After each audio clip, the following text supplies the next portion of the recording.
G'day everybody, Brian Odian with another episode of VikingCloud CyberIntel. The Australian Government issues regularly a Notifiable Data Breaches report.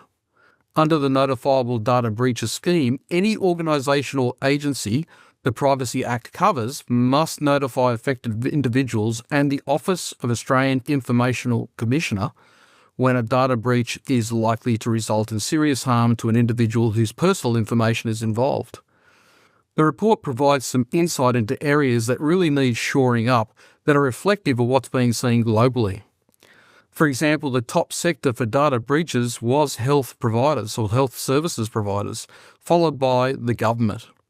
When it comes to the sources of breaches, 30% were human error, while 67% were malicious or criminal attack. Now, if you break that down even further, astonishingly, 31% of the incidents were phishing-based, followed by 24% of them being ransomware. You would think with all the publicity those two areas get, there would be a decline.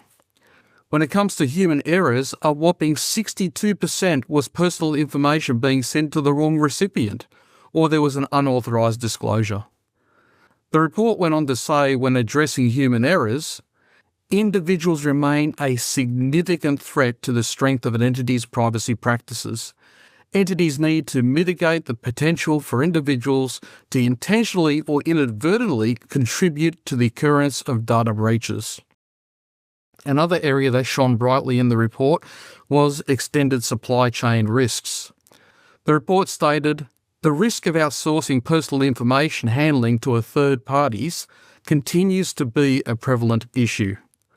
They provided an example. A company engaged by a third-party supplier to assist it with a database design and migration.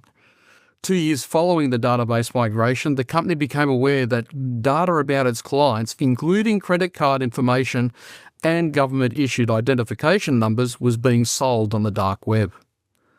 The root cause of the incident was unauthorised access to a legacy database via a developer subcontracted by the third-party supplier to assist with the database design.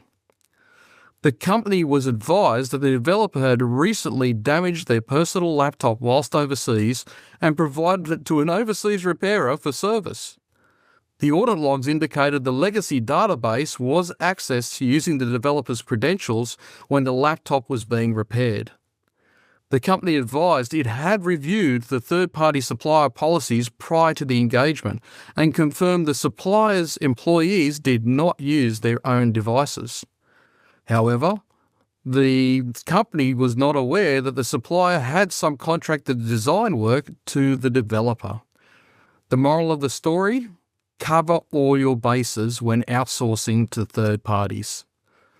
The data breach report basically tells us the fundamentals of cybersecurity are still a big issue, and that really needs to be addressed, and because some have become lax in those areas. You can't let your guard down even for a second. Until next time, stay vigilant, stay informed, and stay secure.